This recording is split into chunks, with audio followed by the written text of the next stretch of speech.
ഏയ്, അടുത്ത വെക്കേഷന് നീ എന്നോടൊപ്പം വീട്ടിൽ വരണം. എന്റെ അച്ഛനുമായി പരിചയപ്പെടണം. വെക്കേഷന് ചേട്ടൻ വന്ന് വിളിച്ചോണ്ട് പോകും. ആഹാ, ചേട്ടനോട് പറയണം ഞാൻ വിനോദനെ സ്നേഹിക്കുന്നു, ചേട്ടൻ വിനോദൻ എനിക്ക് വിവാഹം കഴിപ്പിച്ച് തരണമെന്ന്.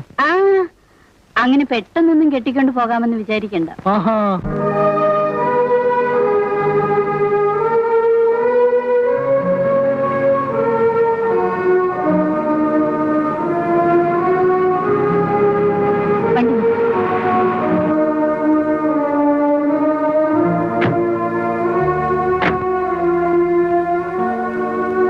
അമ്മാവ, അമ്മാവ, അമ്മാവ, എത്ര നാളായി അമ്മാവനെ കണ്ടിട്ട്?